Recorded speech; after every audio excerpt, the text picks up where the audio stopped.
Hello, and thank you for joining us for another episode of That Solo Life, the podcast for PR pros and marketers who work for themselves.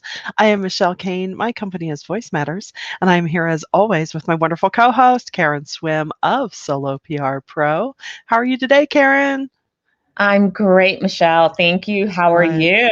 Good. I'm excited about this topic because, it's called That Solo Life, but let's get real. We don't do this all by ourselves. That's crazy.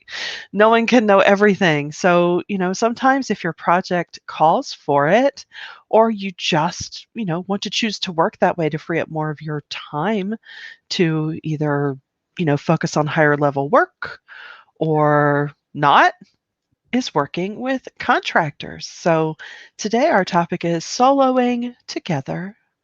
Yeah. And I feel like we've addressed this issue before, but today we Yeah. want to kind of hone in on something pretty specific. So Yeah. we're not talking about virtual assistants or junior people. We're actually talking about teaming up with other solo PR pros. And Mhm. so I guess, a good place to start is why would you do that? So in Sure. my mind, you would do that to go after a bigger book of business. Mhm. Maybe there is an RFP, or maybe you got a referral for a project and it requires different types of expertise than what your own personal area of expertise is. Or maybe it just requires a bigger team. It's Right. something that you really want to do. It's in your wheelhouse, but you know that you can't do this account all by yourself. It could Correct. be to that you're interested in creating more of a agency type model, but you don't want to do the traditional agency thing. You really want to work with other people, and you want to be able to have a little more freedom and flexibility in your schedule because it's not all on you. So there are a couple. Those are a couple of good reasons that are top of mind for me for the why of it all. Why would you do that? If you're a solo, why would you work with someone else? Did I miss any big top lines? What comes up for you, No, Michelle? I mean, I think absolutely the top one for me would be, yeah, if you want to expand your book of business, if clearly, and I know I say this all the time, it takes a certain type of person to run a business in the way that we do. And I think it's a natural inclination to want to grow. And one of the ways to grow your business is to expand it. And, it doesn't always have to be you doing all the work. In fact, it's wise not to, just because it can really, you can get tired. And and Trust I me, and you I have yeah, when you have and I think too, it does allow us to go after those larger bits of business, things with larger scope, things that require more than two hands and one brain. I think it's just natural, and I think one of the exciting things about working with other people is, first of all, you get that energy burst, right, of the collaboration, which I think is important. And I think sometimes as solos we can not discount that, but think that maybe we don't need it as much as we really do from time to time. Not saying all the time, but from time to time you do. And then, you get to learn from each other along the I way, which is, a great way to, also expand your experience. So, yeah, no, I think you covered all the reasons. yeah, I would also say that maybe it's to do add-on services. That is another Mm-hmm. reason why you might want to solo together. So maybe Yeah, you go to account and maybe the bulk of the engagement is the typical things that you do, but you know that they're going to have a need for something specialized. So maybe, in the first half of the project, they're going to need somebody to come in and do a crisis communication plan, and that's not your jam. So you right. could team up with another solo, or maybe they need media training and that's not what you do. Or maybe there's going to be a content marketing piece and you really need somebody, or social media. So, if you need a different type of expertise, that would be another good reason to team. Right, Um, right. I, I would say one of the things that we haven't talked about is how do you know that you are the kind of person that's able to team? Because real talk, real talk, solos by nature, and I think business people, entrepreneurs by nature are pretty they can be pretty controlling. Mm, Sometimes that's an issue where you have to learn how to let go of control. So how yeah. do you know that you're the right type? I mean, what do you think, Michelle? I think I think as a business owner, the healthiest thing you can do for your business and yourself is know where your limits are, right? So while I consider myself as a strategist, a project manager, writer, savvy in social and PR, I know things that I am not. I am not a graphic designer, nor should I pretend to be. That's to me that's professionally irresponsible. It's just ethically wrong. I am not a web developer. I am not a top-notch SEO expert. Can I write for keywords? Yes. Can I, launch a full deep dive digital campaign? No. But that's the beauty of, being positioning yourself as a virtual agency, which is really how I tend to present my company. Because yeah, I've had the expertise of leading these projects and working with these types of people. So it's no different from when I was, at 8th and Pine in that brownstone many years ago. Yeah. It's just the things have changed. So I think knowing yourself and acknowledging your limits and that it's okay. And it could be really tough for people who find it hard to relinquish control. Yeah. I think it's key then to find people. You should always work with contractors that you trust and that know their stuff. But I think it's really key that that trust is there in a big way if you know that you Yeah. have those issues. When I first Yeah. started out in my own business, my company's name is Words for Hire. And it's Words for Hire because I had no plans to do anything other than write. Mhm. And that changed within week one of my business. But as I, writing professionally and in the early part of my business, I did a lot of writing, from copywriting to ghostwriting books. And I mean, just, white papers, case studies, you name it, I wrote it. And Mhm. I learned very quickly to not only adjust my voice to write in the voice of, whoever was hiring me into a line, but I also learned to let it go. Yeah. You have to, as a writer, you have to do the work and you have to not hold tight control. You have to Mhm. realize that it's not your story. You're just providing the mechanics of it. Mhm. It's the client story, whoever hired you. And so it may not be your vision, the way that something unfolds. It may, you pick your battles, you don't argue over every comma. You just, as long as the work is good and it's the results that the client hired you for, you Right. really let go. Yeah. And that was, it was a little bit of a process for me because writing was, a lifelong passion of mine, where you write something, it's your baby. Yeah. And, there was that tendency to want to hold it and protect it and make sure that you protect it, the integrity of it. But Yeah. I learned to adjust that and to understand that it was protecting the integrity of doing good work, Right. but delivering per the client's expectations. And so Yeah. that lesson really has served me well, because I work with other people that do the same thing that I do. Right. I work with other writers, and these days I don't write all the things. I write very few of the things, and I have learned to allow them to do what they love to do, realizing that they're not going to tell the story the same way that I would. Their process may be completely different, but I don't care. I Right. focus on the end result. Are we giving the client what they need? Being able to learn to let go like that really Mhm. frees you to be more strategic, to be more creative. You find that you gain more time in your day and you truly do have more flexibility. You're not chained to your desk because you're sharing the workload with other people. Yep. And so I think that you definitely have to be someone that is not so type A, that the dishwasher has to be loaded a very particular way, or you don't believe that the dishes are clean. Right, right. No, it's so true, and I think that's such a key takeaway is always have the client's goal in mind. It's really not about you.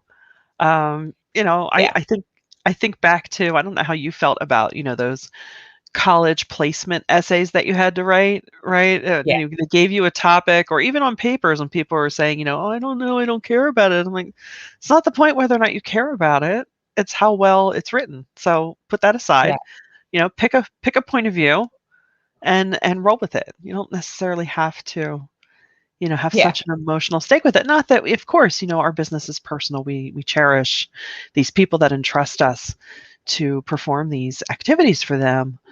But yeah, if you're going to grow, you definitely have to be a little more open. Hey, I recently relinquished my love of the Oxford comma for a client. The project lead was like, no, and I'm like, oh, you know what? This isn't a hill worth dying on. Fine, it's all good. I At love least it wasn't a sentence where we were gonna, where we were communicating that we might be eating grandma. So, it wasn't one of those. So I'm like, it's fine, whatever. It still works. that. So yeah, you do Yeah, have to be open. Yeah, yeah. And I think another concern people might have, or another people, some solos out there might think, well, gosh, how do I start this? How do I find the right person? How do I trust, hey, we might meet for lunch every once in a while, and I think you're good at what you do, but how do I get past that difficult, that awkward of, are you really good at what you do? yeah.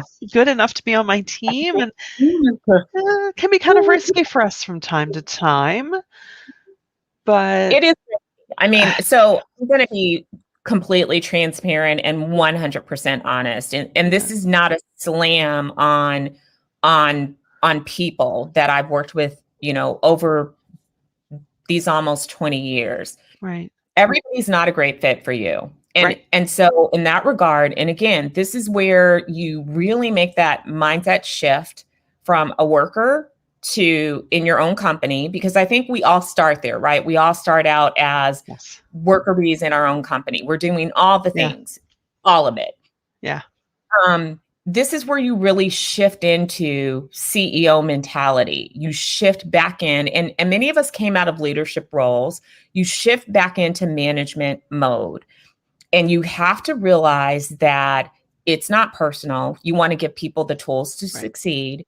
You want to ensure that you really vet. It can't be just, I like so and so, so I'm going to work with them. You want to do your due diligence to pre qualify, to ask the right questions, to lay it all on the table right up front. How do you work? mhm, What are your expectations? If you expect for people to be available 5 days a week during business hours, you need to say that. You mhm, need to set the expectations. If you're somebody that needs more communication, then you need to say that. You need to say, working with me, I really do expect, like an email check-in at the end of the week, outline, where things stand because I'm responsible for the client. right, And you're going to find little bumps along the way because it takes time for people to learn your work style, just as if you're hiring somebody. You can't expect to yeah, just bring in somebody and everything is 100% perfect. The other thing that I would say is that you cannot be afraid to end relationships when it's not working. right, Do it sooner rather than later. right, Now, I've learned that it's worth me addressing the things that I don't like openly, honestly, and immediately. If I mhm, don't like something, if something's not working, say it. Talk to the person and try to work through those things just as you would with a client. And set the expectations like, here's what I'd like to see. Here's what you're doing. And that, here's what I'd like to see happen. Have that discussion because sometimes you could be wrong. You could have a misperception. It's just a communication breakdown. So you need to right, address these things and talk openly and honestly. And right, then if it's not working, the beauty of contractor is that they're not an employee. right, At the end of a month, you can just say, hey, I'm not going to be needing, your help in the next month. yeah, It's as simple as that. It yeah, it really is. No hard feelings, hey, I'll keep you in mind. Sometimes you may find people that you brought on for a particular task and they're really not strong in that and don't do it as well as you do. Um, Sometimes that's very important. Sometimes people think they're good at something and it's like, girl, no, you're not. But Your you confidence do is fabulous. you see something else and you're like, they are really not good at that, but they are good at this. And Right. so now you start to build your own like bench of talent where like maybe somebody was not right for this, and maybe it's even client specific, like what, they're good at this but they would be a better fit for this type of client. And so you just manage your relationships, keep those relationships going, because if somebody doesn't work on a particular account doesn't mean that you can never work with them again. Right. Exactly. There are people that I would never work with again, but I am very thankful to say that list is very, very, very short. There are a few people that I'm like, never, ever, ever, ever. Yeah. There is nothing that you can do. I would work extra hours, weekends, nights before I would hire you again. But that list is super tiny. And if you're listening, it's not you. Good save. Good save. But I think that also speaks to, a way to start building that bench is, maybe even before you feel like you need the contractor, farm out a little piece of work. It could be as, little as farming out a simple news release or a blog post here and there, just to find out how they work. And that way, the stakes aren't as high as when you really need someone on your team. And if it's a designer, let's say you're going to need a social graphic in 3 months, and it's something you might normally kick out on Canva, but you just want to see, how's this collaboration going to work? Think ahead, sit with your schedule and your plate of work, and see where you might be able to farm things out that aren't as time sensitive or as crucial to the success of client satisfaction, and see how it works. And that way, you're slowly building your team, which I think is a wise move. And there's no surprises, and that way too, the expectation perhaps on the other end isn't so great should things not work out, because I know sometimes if you have the potential for a wide berth of work and you think, oh, I need all these people, it's going to be great, let's all work together, and then you think, oh God, how do I tell them I really don't? I mean, honesty, and again, even if you work with somebody and they are fantastic at what they do, you may not work well together. That's okay. Right. It's not a commentary on your ability or the other person. And so this is all about just open and honest communication. Maybe you find out it's like, oh, you know what, we're better friends than colleagues. And that's okay. It really is okay. It is. I just believe that all of us should have some things that we work on other people with. And that I wouldn't have said that many years ago, but I have learned how much it really benefits our business and our own mental health to not be in this thing all by yourself. And now, maybe you're somebody, it's like, I have the business that I want, I manage it, I only take on the work that I can manage, and that's where I want to be for whatever reasons. Maybe you are a parent and you only want to work a certain number of hours, and this is where you are in the season of your life. I am not knocking that at all. But, if your situation doesn't require you to, have this very controlled schedule and you can do a little bit more, having at least a backup, somebody that you sort of work with here and there so that they at least know you and know kind of the things because life happens to all of us. Yeah. And if you have some partners that you can tap into, and if you need to be away from your business, you don't have to shut down. You can keep things going. I also think it's it's really good when you start to write checks to other people. Nothing will motivate you to keep your business growing. I promise you. And the funny thing is that you'll never miss the money. Because I know that, again, I am single and self-employed. there is no, for some people, they think that that is the scariest position to be in financially. So I understand that initial hurdle of looking at your balance sheet and, being honest, not wanting to give up your income Right. because you're taking away from your income to pay someone. But it forces you to really examine, am I charging the right amount? Am I Mhm. charging clients the right value? That's one thing. Second is that you find that when you don't have to do all the things, you can actually expand your client base and you don't have to work more hours. Mm. It is a beautiful thing to give yourself breathing room in your business. And if you're not always doing, working, thinking, researching, then you get to be more creative. You'll Yeah. find that you have these pockets of time where you can actually think not only about individual clients, but about your business overall. And Mhm. I think that we don't talk enough about that Right. we should have a vision for our own business. Right. Where do you want to be in 5 years, 10 years?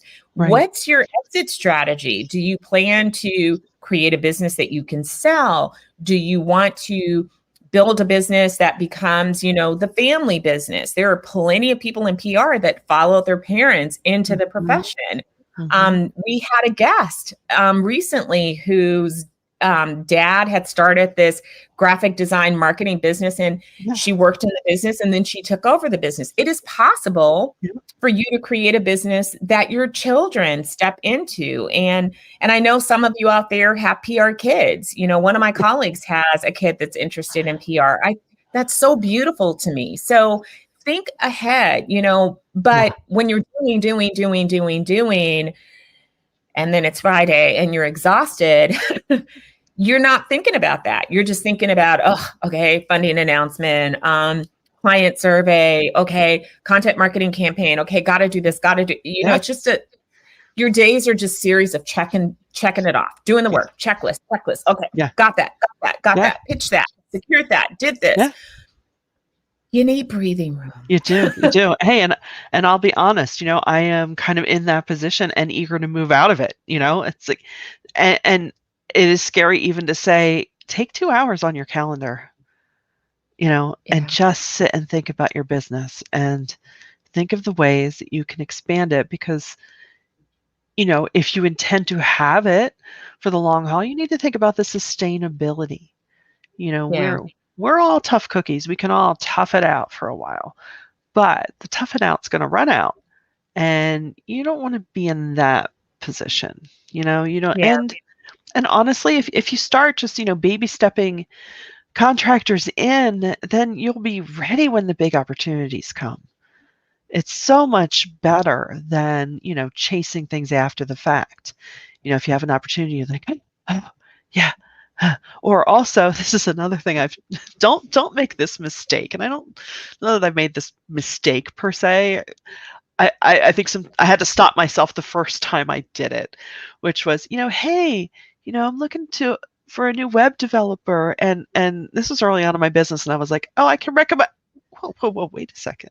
I could do that. Like that's my business. Hello, hello.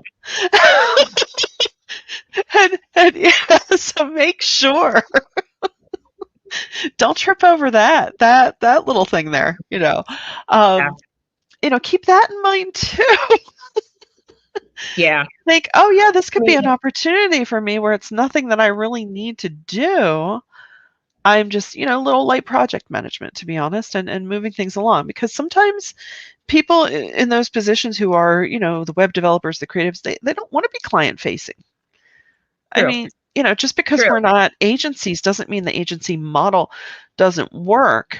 And, I know in the past I've been called on to be that buffer because things were not going well. And I'm like, oh my gosh, you were yelling at the client? We don't yell at the client.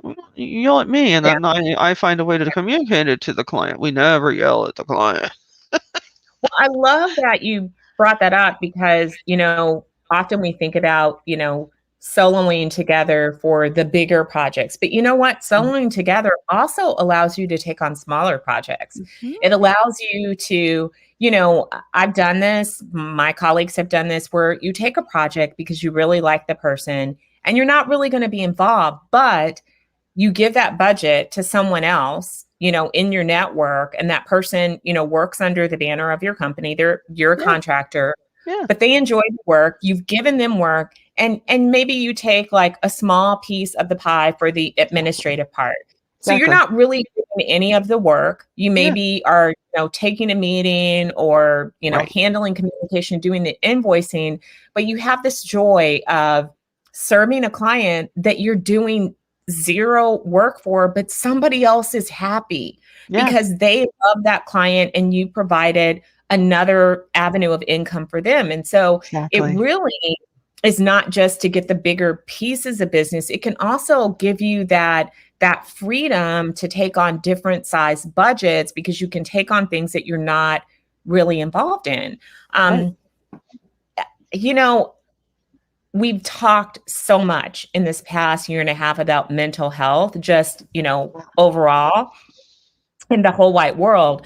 I will tell you that I am so thankful for not working on my own during this time, not just because work Mm. expanded, because honestly, I haven't always been 100%. I just Right. haven't. There have been periods of time where I was low key depressed, even though life was fantastic. Life outside was not fantastic. I have been exhausted. I have, not felt well. And if I had the burden of carrying my business on my shoulders on top of all the stuff that was happening in the world, I'm not sure I would have made it through as well as I did. But we could count on each other. If somebody was at 40%, you could carry their load. You could step up. And then if you were the one that was down that particular week, somebody else could step in and they could shoulder. So it just really helped to have a team of people and a network, and then just people that you could be open and honest and talk with and have that support system.